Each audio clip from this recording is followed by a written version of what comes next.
Welcome back to the Homes on Homes podcast. I'm Mike Holmes. I started this podcast to keep educating people on how to make it right, just like I've been doing for over 20 years on television. Here, you'll find raw, unscripted conversations with experts on building healthy homes, choosing quality products, safety at home, and more. Let's get started.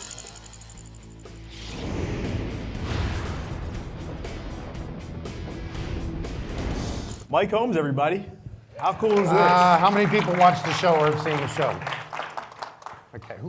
Who hasn't seen the show? Anyone? He's like, who the hell is that guy? Well, you should be happy to know, even though we're in Vegas, we've got a lot of people from Canada in the room today. So you have your own people here to support you. Love that. The show's around the world, though. It's 90 countries. It's crazy. It blows me away. It's crazy. And you've been here all week. You were at the Home Builder Show as well? I try to do a bunch of what I can and can't, but I tell you, walking this show, anybody walked, 22,000 steps a day, that's a lot, isn't it? I'm a contractor. I don't want to walk 22,000 steps. I'd swing my hammer 22,000 times. Well, we're going to let you relax for a little bit. Okay. All right. We did do some fact finding on you on the internet, though. Oh, boy. Man, we found some dirt. So, is it true that you truly do have 40 pairs of overalls? Okay. It was very true that I had 40 pairs of overalls, and it was my overalls always went to the cleaners because Anna would bring them to the cleaners, and he loved cleaning my overalls.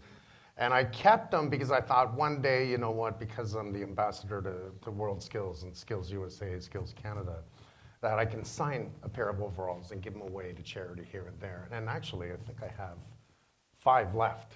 Okay. But I'll sign them and give them to charity. That's great. Yeah. And you're also, you're a big watch guy? I am a big watch guy. Invicta, U-boat. I just like big watches. I like big things. I don't know what it is. Yep. Just tools. Big tools, it's cool, right? Small tools don't make sense. But yes, and I've been wearing this watch for a while. Everyone's doing it now, and it's mainly because when I'm not home, if somebody's on my property, it will buzz me twice. And I want to know, but I want to put on my U-boat. I want to put on my other watches, but I tend to wear this one. Fair enough. Hopefully no one shows up in the next 45 minutes. I need a bigger eye watch, though. They got to be big. The last thing I found that we have something in common. You wanted to be a DJ when you were a kid. Okay, I pretty much was a DJ. I did a lot. I mean, this was for fun. I did a lot of weddings for my friends. We had a party every weekend, and everyone loved the music I played, right? Because I loved to dance, believe it or not. Saw that too. Yeah, but I tried not to show that to anyone, and I'm hoping that you haven't found anything online that you can show. But I love music. I just do. Cool. Well, let's get down to business. So this room, I told them last night, I did the research on the flight over here from Philly. This room's responsible for 165 million square foot of real estate across the globe. U.S., Canada, but we do have some folks that handle some international real estate too. And we all rely on the skilled trades. And quite frankly, some of us are pretty exhausted with seeing what's out there, right? We've got a network of great providers that we rely on, and we've been hearing it for years, especially the pandemic. We need help.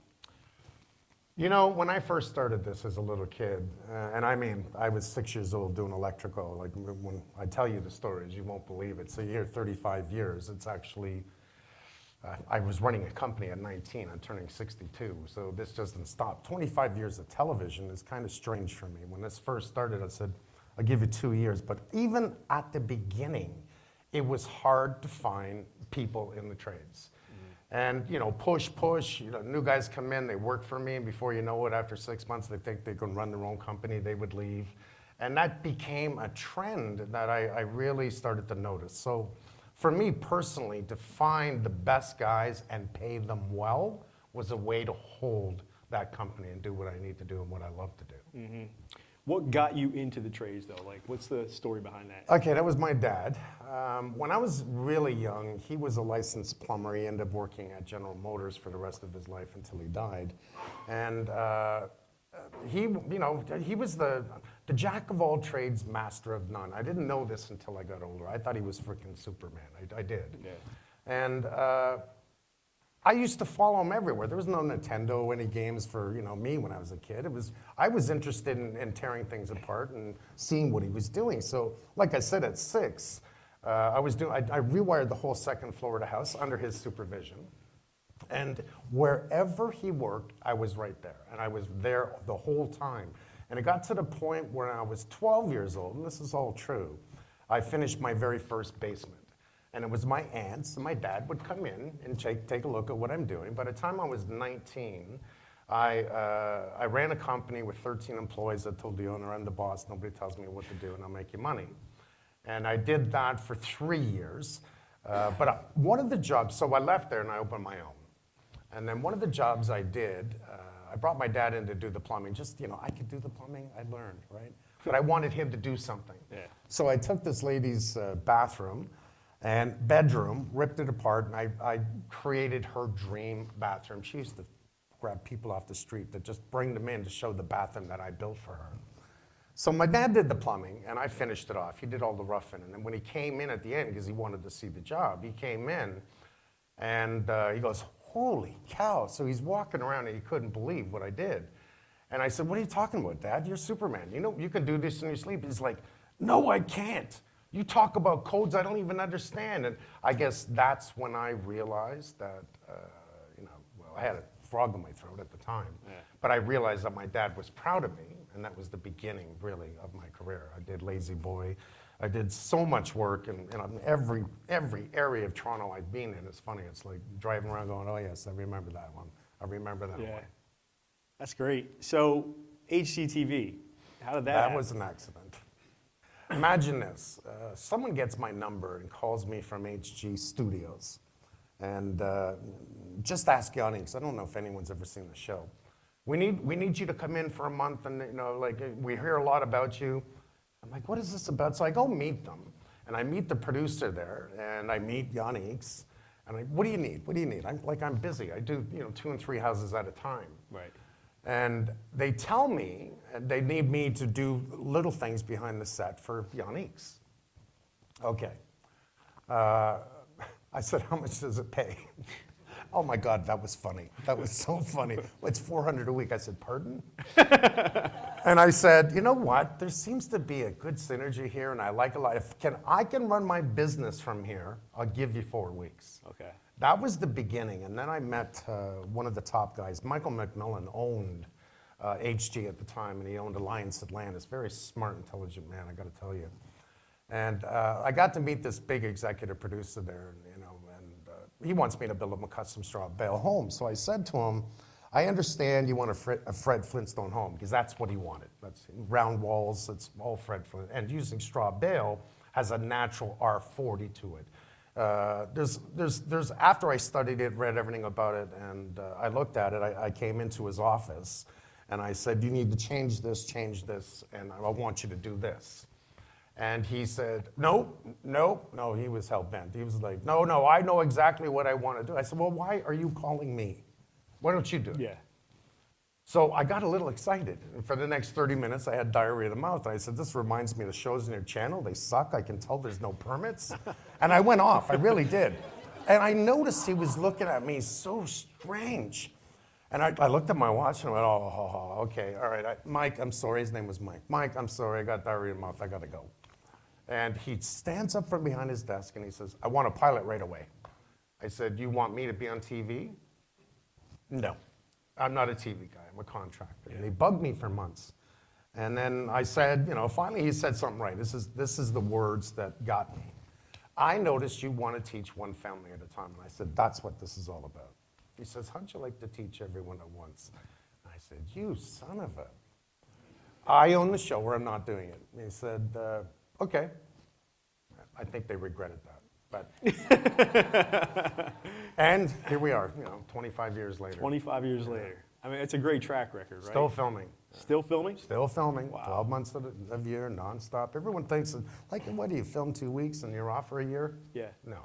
Now, are you doing it just in Canada still, or is it? So I've done a lot. I've done California, Atlanta. I've been everywhere, and I've tried to work on a bunch of different theories why I do what I do. New Orleans, etc. Yeah. And but the majority of the show is filmed in Toronto because we got to keep it financially smart. It's not like networks want to spend millions and millions of dollars on a show like mine. And I gotta tie myself with people that want to help, companies, because this is about helping people. These people are in trouble. So, internet also says you're a tattoo guy. Well, I was 16 when I got a small bulldog on my right arm, and then I noticed there was only one arm, so I had to do the other arm, and I put a little cobra. And then I meet this guy, it's got to be 20 years ago, 18 years ago. He goes, Mike, I notice you like to make it right. This happens all the time, right? I don't like your tattoos. I want to make it right. And I laughed. Okay, so he draws up, this one is from here to here. And he does it, because I liked his attitude, and he did a full tattoo on it. And then I looked at the other side, and I looked at this side, and I said, now you got to do something about this side. And that's how I got the tattoos. But no more tattoos. You're done. Yeah. We're in Vegas. Yeah. Come on. We can probably make something happen, right? No. Maybe we'll just buy a watch. So, Make It Right, love it. We talked about this group. It's tattooed on my arm. Yeah, saw it. And we sometimes struggle with the workmanship, right? Which is one of the big things of your entire broadcast is like walking into disasters. Tell us that one that just stands out that how on earth could this possibly happen? That would be called Lean on Me. When I met my senior vice president, Seth Atkins, he's like a wild architect, let me tell you. Okay. I try not to say too much about it, but he's really good. Anyways, I walked in, he was the architect to the house. I said, okay, when I did the inspection of the house, and I'm looking at this is so wrong, so bad. And then I go to check for footings, and there's no footings. So and this has been all passed by the government, by the way, so that raised a ton of trouble on this one. I had to take the house down. It was cheaper to take it down and build a new home than it was to repair the house. First time it's ever happened to me. And that's when I met Seth, because he was the architect behind it, and I said, I want to build a bomb shelter. I want to build a house that is a statement to the world that won't burn, won't mold, won't fall down, won't blow down, will take on every single, with weather, if you want to have another subject, we'll talk about weather, what's changing, California, et cetera. I put the people in the house, I paid their bills, I paid their legal fees, and I built them a house, and they had to give me $1 at the end. And can you imagine I had to take their house down because it was that bad? That was ridiculous. And I was really upset about this, because why did this get passed? Right. What is happening here? Now, I'm not saying anyone paid anyone. Was the inspectors just not looking? Did they just like, oh, it looks good? But I could tell walking in, this doesn't look good. Mm-hmm. Yeah, we see it more than we like, but we also think a lot has to do with the fact that the skill set just isn't there. 2 years ago, we had Starbucks in here, and Sarah had said they have to dumb down the scope of work because people can't round corners. Their contract, like something simple like that. So we're really passionate about making sure that we can get people not just to want to be in the trades, but be best in class at it as well. I call it the good, the bad, the ugly. Okay, in every field, you've got the good, the bad, and the ugly. The good, 20%. The bad, and these numbers usually manage around anything. The bad, 70%, the ugly, 10%. The ugly, they're thieves. They know how to rip you off, and that was this guy. Yeah. He leaned them, he took their money, and he told them, I'm gonna take your house. Like, he was really bad. I had to give him $5,000 at the end to take the lien off the house. We called it lien on me. It was like, lien on me, never mind him. The good. These are guys that just, I gotta sleep at night. They want to learn. They want to do it better. The bad, I don't want to call them bad, but they just don't know enough and they don't care enough. And when you put those two things together, that's a bad equation. It just is. It just means, a cook. They're both cook burgers. One loves the cook, one hates the cook. What burger do you want to eat? Right? Yeah. The good burger. The guy that loves the cook. The other guy's picking his nose. Yeah. Well, you just mentioned weather, and we in facilities deal with it day in and day out. We talked last night. I mean, New Orleans got snow this year. The wildfires over in California, hurricanes are Category 4 and 5 hurricanes are becoming the norm, right? And I look at Laura because you witnessed it firsthand multiple times down there. I didn't realize you did this, but Make It Right New Orleans. Yes. Can you share what you did down there? And by the way, Katrina is over 22 years old. I heard, it's what? 22 years old now, right? 2005. 2000, 20 years old. Holy cow. Yeah, So that's what I said. it was funny because, I didn't know that Brad Pitt watched my show and loved my show. I had no idea. pretty It cool. wasn't until I met him. But he loved the philosophy, make it right, make it right. So when this happened in New Orleans, he got together to help raise money and create a foundation called the Make It Right Foundation. And, we called and said, I own that. What's your intent? And I think they got all nervous, like we were going to sue them. And I don't sue people.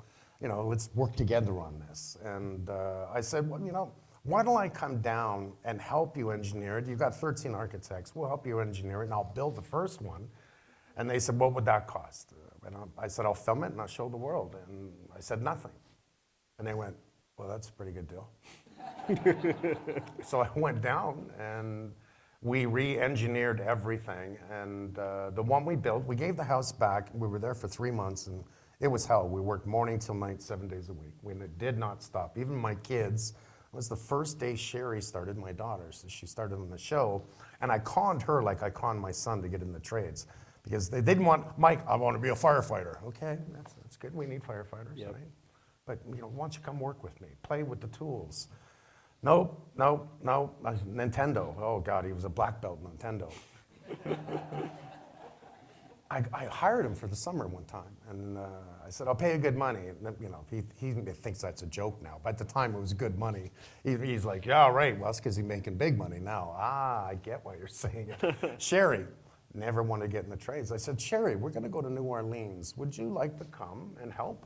And she was excited about the traveling. So we go into New Orleans, and hotter than hell. Oh my God, wet underwear at 8 o'clock in the morning. This is wrong. This is wrong. And they were whining and, falling down. We had to put up a container with an air conditioning in it, and just to keep the guys at, drink water, let's work. And you can't see this on television. The rainstorms that happen in New Orleans, you can't see it on television. Right. Like, it was so powerful. I was yelling, get off the scaffold right now and get in protection, because the lightning. Anyways, it's funny. I meet a lot of workers there, and one of the guys goes, yeah, I got hit by lightning twice. And I looked at him, twice? More than once? And you're still here? Wow, the things you learn there's things I don't want to talk about there, but because it was so surreal. The honor was doing this, building a Category 5 hurricane-proof home. I chose the one that's built, 12 feet off the ground, so if the water ever broke, it's not going to push it away. It's going to run under it. And making it, and I worked with the engineers on this. So we glued it together, we bolted it together. Every day I was saying to the engineer, no, I don't like that. Can we do this? And he'd go, let me check. He'd go home and check the numbers, and he'd come back the next day. He goes, oh, that's a great idea. Yeah, you can do that. The house won't mold. It's a healthy home. And we were able to do this for about $250,000 once we started the program. And the idea was to take the sidewalks and create stormwater management control on all the sidewalks. And that each and every home in the lower ninth was to be tied into this whole Make It Right build. Well, the problem is once we came in and we started building, people started their land value went up, and they started to sell their property because they made another 10 grand on it. I couldn't believe it. It really stopped the whole idea, the whole theory, which bothered me to no end. Even though we won awards for the show, which I didn't really care to win an award for making it right. But that was the downside to that, is that it just stopped. Yeah, well, I commend you for it, because Katrina, it's 20 years ago, but we'll never forget it. It was one of the worst storms ever, and now we're seeing it more and more. So again, back to the reason why we're here, how do we get my 13-year-old son to think it's a great idea to get into the trades and make a difference? So here's the problem. Right now, when I was in school, grades 6, 7, and 8, I was doing sheet metal, woodworking, welding, and that was in school, and that's all been pulled out of school, right? Mm-hmm. They're doing the cutbacks left, right, and center. So there is no temptation for the kids. And we keep trying to work with different, the synergy we try to create at the Holmes Group is having all the best people around you that can make things happen. And working together as a team, you get to do that. We just did a podcast with, what would you call that, Seth? You put those goggles on your head, what do you call those? Oh, virtual reality? Yeah, virtual reality, but it's about teaching. And you can learn in virtual reality, and right away, I got excited. Kids are gonna love this. They can actually design a house, build a house in virtual reality. Now, temptation has a possibility to come back in to engage the kids, to give them an opportunity. If you don't give them temptation, they're not going to do that. And a lot of contractors right now, I'm sorry, they're going to tell the kids, don't get into the trades. This is like, my back's broke, my knees are gone. You know, get into IT, be a doctor, be a dentist, be a firefighter. You know? But get into the trades. They're awesome, because one thing you can't take away from me is my ability to fix and build for the rest of my life. Everyone can make money doing it and be better every day. Yeah.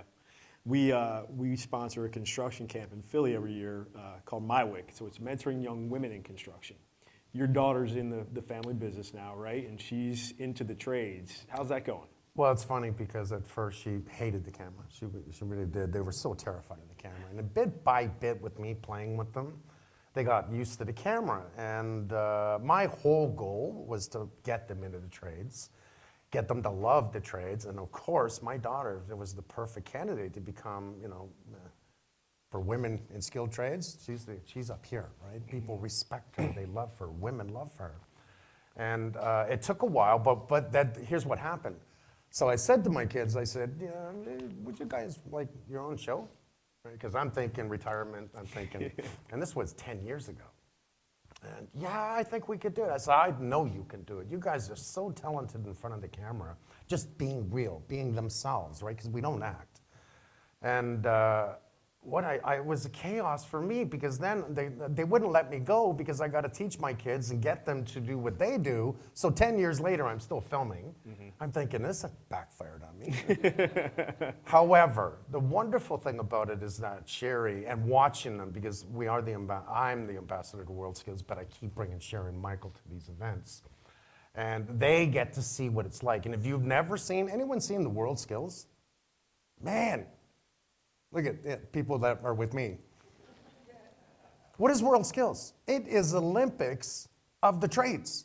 And I'm not kidding, 47 trades around, and 60 countries. You'll have about 1,000 to 2,000 people compete for the best in the world. Do you know how many times I tried to film this and put it on television, to create a television show, and they're not interested? Yeah. Like, wait. So you've got the government, and trust me, I do a lot of talking with the government. You got the government going, we're gonna back you, man. We're gonna get everyone in the trades we can. Bull. Put your money where your mouth is. Do something more about it. Because you're pulling that temptation out of school. How do you get it back? So I'm really excited about this new program, because they are talking to the government, and the schools are becoming interested in this. So maybe there's a chance that we keep pushing. This is going to do something about it, to give them temptation. I think you're right. Jason and Brian Mead and Mark Hagan in the room from my team, probably a month ago, it's a Friday night, and my boring self's flipping through the TV, and there's a national HVAC competition sponsored by Service Titan. So they literally just set up, a big conference room and said, install the HVAC unit. And they inspected, the grade, the quality, everything. This is on Friday night, and this is what I'm watching, by the way. But I'm texting my people, like, this is great. And we're like, guys, this is the kind of stuff that's starting to happen, right? I mean, you talk about that Wall Street Journal article that came out last April, where trade school enrollment's up for the first time in 2 decades. What do you think the future looks like? Are we gonna get there? Okay, there's a lot that needs to be done here. And I really, as soon as I saw California, I'm like, oh, this is ridiculous. Now I need to go to California, because my own body tells me, let's go there, let's help them, let's show them how to build it right, because they're just gonna build the same crap again, and it's gonna burn down. This is gonna continue. This weather is not changing in our favor, it's changing against us. It's going to be more floods. There's going to be, and I'm telling you, you don't have to listen to me, there's going to be more hurricanes, there's going to be more tornadoes. Watch what insurance companies do. It dictates everything to do with building technology. We're not going to insure the houses for burning, right? Oh, everyone's screwed in California. We're not going to insure the houses in Florida for the hurricanes. Oh, so why build in Florida? What we need to do is get smarter. I mean, when I was a kid, I watched a cartoon called The 3 Little Pigs. This is a really simple cartoon that says, how do you build a house that the big bad wolf won't get in? Yep. Right? What is the big bad wolf? Mother Nature. Can we build better? Oh my God, yes. You walk around the IBS show and you see different ideas and everyone's got it. And it takes someone like me or people like me that can walk in and go, that product, that product, that product, that style. Put them together. Because one product isn't going to do it. You have to cover everything. I'm going to ask you a simple question and let's see who can answer this. And if I had a pair of overalls, I'd give them to you. Okay, we're going to talk about mold for a sec. There's 2 food groups for mold, right? What are they? Put up your hand. Yep. No. Water 1. What's the second? Nope. Anyone? What? No, you're not allowed to say anything. Moisture, water is moisture. Okay, so when hot meets cold, it creates moisture. What's the second food group? Dairy? Nope. They can grow in the dark. Nope. I love this. I get in front of thousands of people and almost no one can answer this question. Organic matter. Organic product. Paper, lumber, drywall, paper on the drywall. So I learned this when I was 19. Why is this bathroom molding? What causes mold? And this is my mind that just fights with me until I figure it out. Okay, so we got hot meeting cold. When you look at the building envelope, minimum code says your insulation, your vapor barrier is on the warm side. Everyone's got it backwards. I don't even want to talk about that, whether it's United States, Canada, Japan, I don't really care. We can build the same way around the world, everywhere, the same technology. If hot meets cold, you're going to have moisture. If you build with any organic product, you're going to have mold. It's simple as that. A coffee cup, right? Here's a paper cup. Let's go to the cheapest form of foam in the world is styrofoam, coffee cup. So it doesn't burn your hand. Everyone's had that, right? Nobody likes to use them because it's not environmentally friendly, but that was the best coffee cup. Let's take a glass of water, put ice cubes in it, and it sweats on the outside. Do the same thing to that coffee cup. That's called a thermal break. Minimum code in your home is called a thermal barrier. You want a thermal break. That's one. He knows his stuff. That's just one. You got time? We can talk. Oh, Who wants a beer? We can keep, yeah, we have a bar. So when we met on Zoom about a month ago, we talked to you about, and that's how we kind of got connected, right? We started STAC, the Skilled Trades Advisory Council, which is now a nonprofit, and we've barely touched the surface because we have our day jobs, but there's folks in this room that are helping us get it off the ground. But you started the Holmes Foundation. Yes. Can you share what that's about? I wanted to do the Holmes Foundation for the next generation of skilled trades, just simply because I had to do something. So I work with colleges right across Canada, and they even have a Mike Holmes renovation program. And I don't really care about that. I just want the encouragement. Why not? And the Holmes Foundation was really simple. It was to help raise money, and I put in a crap load myself, because you have to when you open up a foundation, and it's just to give scholarships and bursaries to the kids. And I'll tell you, I started this, I'm going to say 20 years ago. And I am today meeting kids that find me and come to me and say, thank you for that scholarship or that bursary. I'm now in the trades because of you. And these are things, this happened to me all across the last 2 days in the IBS show. There's people coming up to me saying, thank you, I'm a contractor because of you.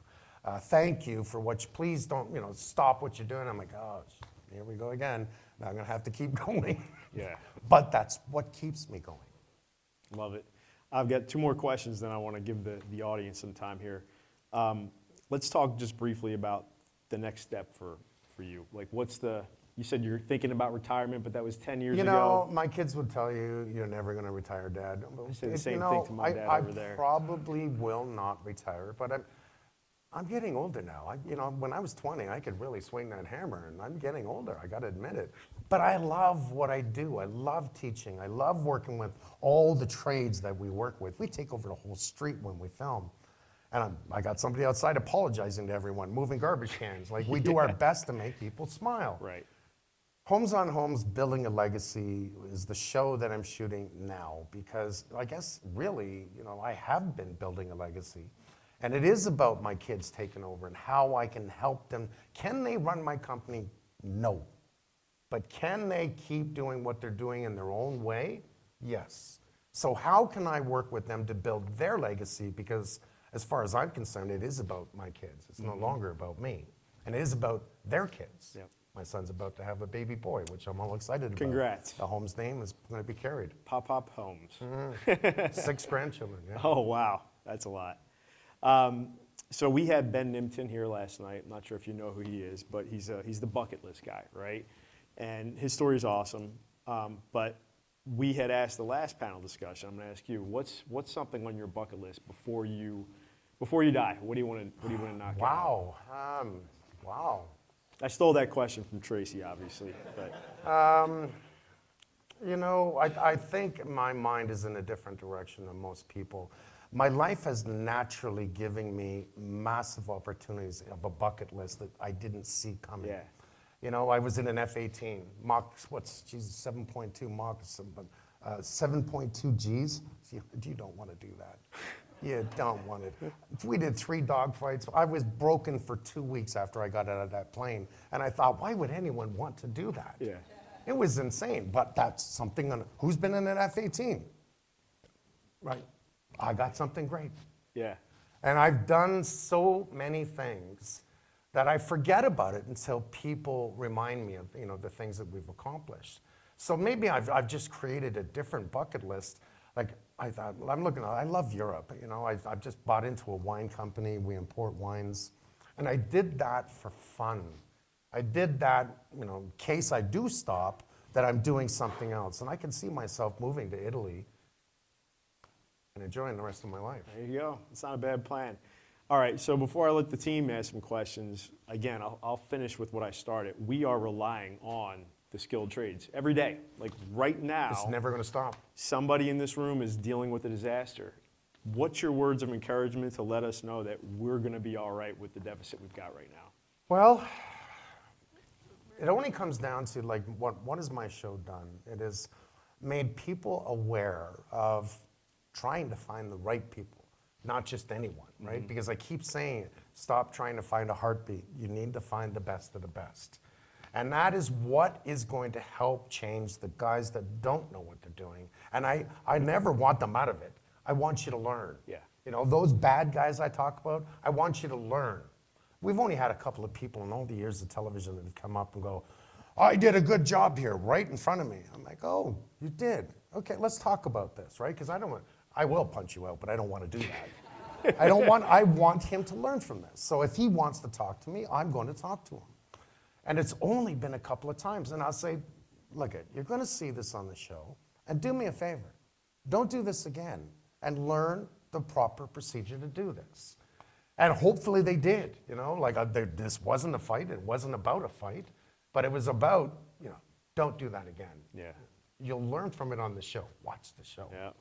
Well, congrats on a great ride. Thank you. It's very impressive and loved hearing your story. But I know when we posted that we were having you out here, a lot of folks here were excited to hear from you as well. So I'm going to let the audience throw some questions at you as well. Let's play. I have a question. So I live in Southern California, Huntington Beach, and I've been up to the Palisades and that fire area quite a bit. Malibu, all the old structures that are gone now, the beachfront homes, the coffee shops, the community, the beauty of it all. And the word on the street is it likely won't be rebuilt to that what we're all used to seeing in the past. What do you think is going to happen to the area in your own mouth? There's many different problems with what happened to California. One, there's going to be a lot of people that didn't get insurance, a lot of people. There's going to be people that can afford to do it their own way. What I would love to see is the government get together with all the right people to say, since this whole area is ruined, let's redesign it that this won't happen again. And the problem with that is how long is it going to take to get there? What do we need to do? People with money tend to have the power not to wait. They're just going to go ahead. I hope to hell, like if it was me, this is me. Okay, I'm going to work with the government. I'm going to work with all the people, all the homeowners. Let's get a meeting right now. Let's sit down and talk. I want to rebuild the whole entire area so this never happens again. I'm going to make sure it doesn't cost you a lot of money. We're going to document it, verify it. We're going to put together a team that can build your dreams, but the right way. So it doesn't have to look like something totally new. I can build any home and make it 10 times better, but I'll build it the same way it looked before. I just won't make sure it won't burn. So we can put it back the way it was, is what I see. But who the hell's gonna put that together? That's the magical question. That's what I would do. Am I moving to California? But you're not gonna go do it. Who's gonna listen, right? You know, they listened to me in New Orleans, surprisingly. It was funny because I remember on the table of engineers and contractors, and we have Mike Holmes from Canada, and you know, not everyone knew me back then. And you got one guy at the table going, oh, he's gonna put the vapor barrier on the wrong side. And I laughed. I said, we're not gonna use vapor barrier. What? And we didn't. Because that's building law. Right. That goes back to the cup with the glass of water and ice cubes. Wrong. How's that home doing down there? Oh, geez, the one we built. I wanted to stay. As a matter of fact, we gave it back 3 years to the day, and the very next day, Hurricane Gustav was coming Yeah. in. Wow. And so I said to my cameraman, and I said, man, I want to stay. I want to stay with me. He goes, yeah. No, he was all excited. I was all excited. Why did I want to stay there? Because I wanted to film what happened. And our house did not get scratched. But when my office, believe it or not, I own everything, but my office care about me. They were calling like, Mike, what, you want to stay? I'm like, I'm staying. What happens if there's 6 weeks of hell again? Oh, that's true. Yeah. Okay, book my flight. I'm coming home. I wanted to stay. Yeah, well, the storms, like, you hear about it when they're happening. The news is there, but 3 days later, they move on. Right. But then you fly over Fort Myers 2 years later, and you see nothing but blue tarps on all the roofs still. Like, that's why we want to, and again, STAC has just taken off, but we want to get so many more. My parents live in Florida, and when Ian, one of the storms about 7 years ago rocked Naples. And Dad and I were the first flight out of Philly after they let you get back into the area. Their house is okay, you know, debris everywhere. But we couldn't stay at the house, no power yet still, 8 days later. So we stayed at a hotel north of Fort Myers. Dad wants to go have a beer. Let's do it. All of a sudden, like 50 power trucks come in from Alabama. They had driven from Alabama to Southwest Florida, and were doing all they could to get power back to Southwest Florida. Dad bought every one of them a beer, and then they went to bed. And then I woke up at 4:45 in the morning to a bunch of trucks starting up again because they wanted to keep going. And that's the kind of story we're trying to get out there. And if I'm right, these were guys that came in from Canada. Canada, Alabama, they were coming from Yeah. all over the place. Well, I love that. I wanted to go to Fort Myers after this happened. I mean, I went up to, you were talking about the big burn. Where the hell did you say it? Oh, you didn't. I mistook it. In Alberta. Where is it in Alberta? Fort McMurray. Man, that thing burnt down just like California. It burnt. Why did it burn down? Because when there's wind, I tell people all the time, what's the best roof you can put on your house? Metal. Embers fly through the air, land on top of asphalt. Asphalt is oil-based product. It lights on fire and burns the house from the top down. Guys, steel roof. If I wanted to work with insurance companies to say to them, if a disaster happens, how do you now change that? So you make sure that the insurance company says, we're not going to you're going to pay extra, but you're going to have a metal roof. We're not using asphalt. Mm-hmm. Like one little thing can make a change. Yeah. Yep. Who else is it? Monica. Hi, Monica. Hello. So you have made an impact on people that have watched the show, or people that you have sent at JM and contractor with feds, like Steve your show, or to inspire me. Sure. Who else is out there that's doing what you're doing, and or what other avenues can you recommend for us to take to expand the idea? I don't know if there's too many people out there doing what I'm doing other than you guys. My recommendation is we need to get to the kids. And if we don't get, Bob the Builder was a great example. Holy cow, a little cartoon. Kids loved it. But it's only a small portion when they're young. You've got to get them from that age to the age of, let's say, 12. If you've lost their interest from that till 12, that's when they start to grow up. And then they go to school and they have no idea what they want to do. They think they know. And I see this all the time. You know, I'm going to university. What are you going for? And did you know that when it comes to university, 10% of all kids that go to university, I call them kids, they're not kids, actually will fulfill why they went to university. 90% don't. In college, 70%, 30% do, 70% don't. So which one's better? And this is just skilled trades. Which one's better, university or college? I don't want to say neither one is better, but no matter what, we need to get the attention of the span of the kids from 6 to 12 or 6 to 15. How do you do that? We need to tell the parents, like I think the show is working that they're saying to their parents. I can tell you right now, be a welder. But you gotta love it. If you don't love it, you're gonna go cook the burger like that bad chef, right? The guy that doesn't love it.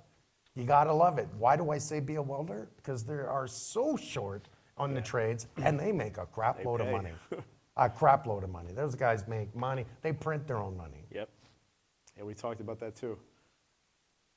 We got to get to the kids. We got to talk to the schools. Tracy. So I'm wondering if you've ever thought of doing any kind of like franchise or out of the box, almost like summer camp program that's sponsored across.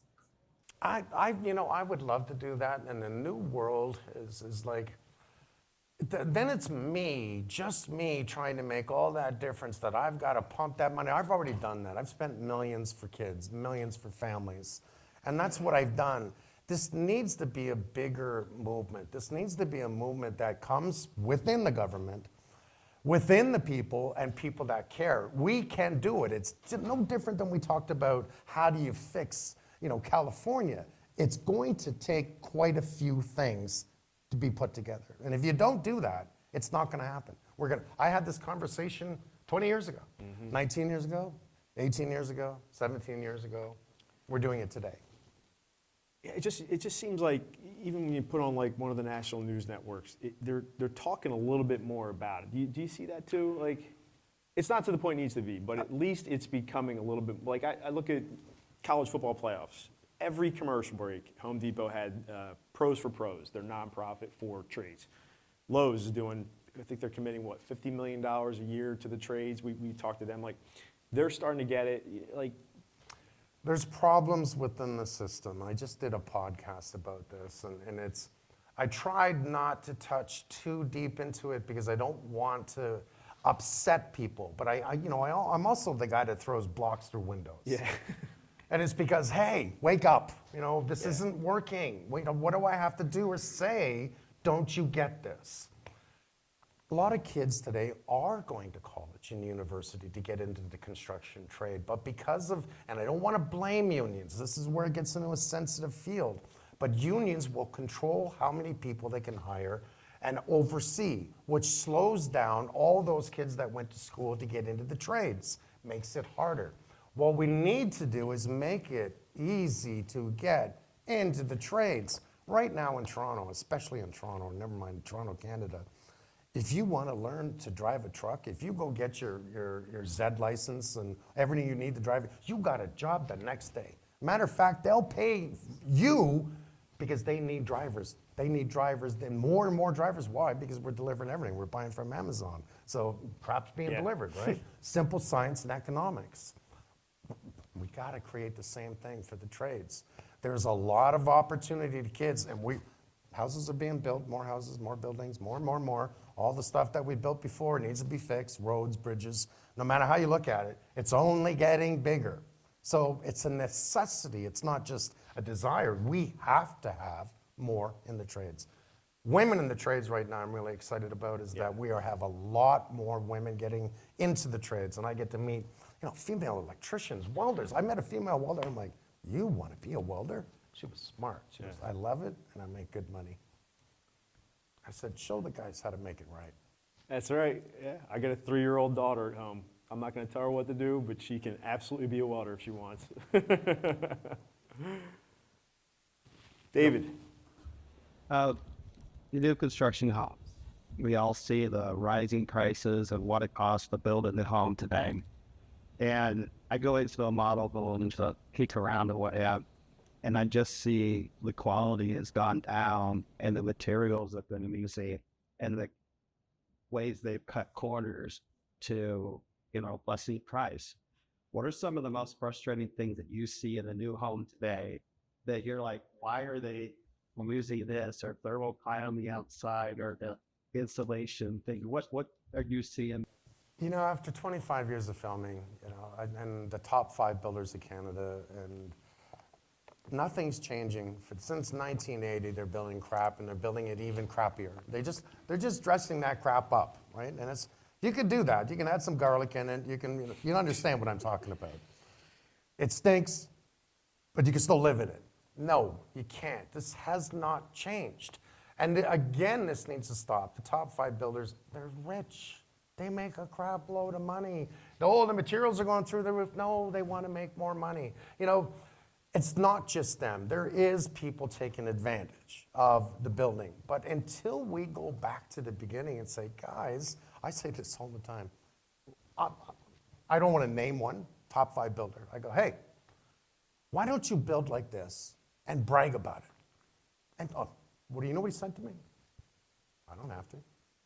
I do minimum code. Why? Because you keep buying it. And until you guys stop buying it, it's not going to change. And that's the truth. So I'll keep doing this. I'll take little areas and I'll build, Holmes Hamlet, whatever you want to call it, the greenest homes, the strongest homes, the healthiest homes, because I am all about health. That's why I work with Panasonic and all the wonderful people, Panasonic, the Whisper Air Repair. I can tell you about the air in here. I can tell you about the exchangers, how it works. We can't see what's in there, can we? Because if we did, trust me, you'd all panic. You ever done this? Sitting right in the living room, and all of a sudden that ray of sunlight comes through and you're putting your socks on, it goes, and you hold your breath, because you don't want to breathe that crap in. That's in the air 24 hours a day. What do we do about it? That's mainly your skin. Yeah. But as soon as you see it, out of sight, out of mind, right? As soon as you see it, I got to do something about that. Do you check the filter on the furnace? When did I check the filter on the furnace? Well, I can tell you this group changes filters out every 3 months. I bet. And you should. Change a- them once a month. Damn, come on. Well, we have budget constraints. We have time for 1 or 2 more questions. Ryan? Mike, thanks for being here. First of all, where the hell were you a couple hours ago when we were building bikes? It would have gone a lot faster. You've been doing this a long time. I think you said since 6 years old. We're all in the transition for the most part of, automation, digitization, machine learning, AI, all the buzzwords. Are you personally doing anything within your company to accelerate that, or are you sticking with hammer and nails? No. I mean, for years, the Holmes Group is about synergy. It's about working with everyone, just like I said about California. That's what it's going to take. For Panasonic, 3M, Bosch, all these wonderful companies that want to be associated with me because I'm the guy that can talk about their products and how to put them together. The builders we have, Homes Approved Builders, we're now moving into the United States, but I'm walking, I'm not running. This isn't about making money, it's about doing it right the first time. This is about creating a team that can do anything and everything. Not just the jack of all trades, but we need to make these changes, and we need to start with the kids. And it's not just the kids, it's thinking about every single angle possible and doing our best to work together. I'll work with you guys all you want, because I have no problems with that, because that is creating synergy. I look at it this way. The Holmes Group is a wheel. You got the center, you got the spokes, and all the parties that we work with, and product partners and building partners and theories, that all leads back to the hub, right? It's about making it right, and this thing keeps turning, and it's doing so well. I try not to talk too much about it because I don't want to pat myself on the back of what we're doing, but what I am trying to do is every time I do this, I want to work with you. If you guys think the way I think, let's work together. We can make it right. Love it. Yep. So you're talking about getting in contact with kids early, and we talked about the struggles with the government. Want to participate in that. Recently, Mark's company used a local high school to develop a vocational program. They're specifically focusing on HVAC, electrical, and plumbing. But we're running into issues with DOE accreditation to actually be able to implement that into high schools. And I just want to ask, what would your advice be on getting these government officials on board with helping this? This is the setbacks that we continuously have. And it's a shame because you've got the government saying, we're back in the trades, you know, we're doing it. And everyone doesn't want to stick their thumb in a hole, you know, and stop that little leak that's happening. You know what I'm talking about, the dam. And that's usually government officials. They're all wanting to be there. It's funny, when I go around the world and the Canadian government comes up, they're like, all right, let's get a picture with Mike Holmes. Yeah, it's good to see you, man. Take it easy, and they walk away. Right? They just want to put that on social media. And that bothers me. Yeah. You know, walk the walk. Just don't talk the talk. You've got to do this. So we need to get to the schools, but everything is regulated in the schools. You can't bend that system. The way we can do it, which is why I was so excited last week, and it was about a week ago where I did that podcast, and I saw the possible future of the next generation of skilled trades starting in the virtual reality world. Because it's so clear, make it as simple as this. I know how to use a tractor. As a matter of fact, that's how I damaged my ham. I was changing, it was a good one, by the way, but I was changing on the skid steer to force to the bucket because I had to push piles of snow away because we got a crap load of snow in Canada. Surprise. Where the hell was I? Thank you. So they've got a setup, just when it comes to that, because my mind is, sorry, they've got a setup that you literally use the controls properly, right? They're all there that's in a tractor. In the virtual world, you're going to ride and pick it up and the seat takes you around and you learn how to control that tractor. You can go right from the virtual to the reality. The stats that they have, this is a company that thinks like we do. The stats that they have are huge. So they're also jumping ahead and trying to get to the school board because they see this a possibility. It's the first thing I've seen in a long time that has an opportunity for the next generation to play because they all love games, right? They all love games. Give them a game. I still watch my kids put on the virtual mask and sword fighting, and I think it's stupid as hell, but, you know, Dad, let's play. I'm like, no. It was no different than my kids. We worked with the,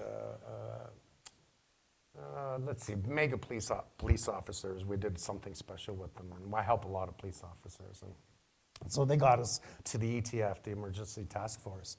And all my people were sitting down getting zapped by, you know, so they're like, Dad, you got to get in here. I go, nope. And all the cops, they're like, Holmes, your kids are doing it. I said, do I look stupid? I'm not going to do that. I don't need to crap my pants. Don't need that. I'll put a 9-volt battery on my tongue. That's pretty close, right? It's great. Well, my dad's in the room, and I'm sure I've done a lot of things over the years that he doesn't agree with. But I'm going to bring him up so he can thank you for being here today and just really shedding some great light on what we can do to get in front of this, what we're calling the next pandemic. So thank you so much for everything. It's teamwork. Yes, it is. We'll keep working together.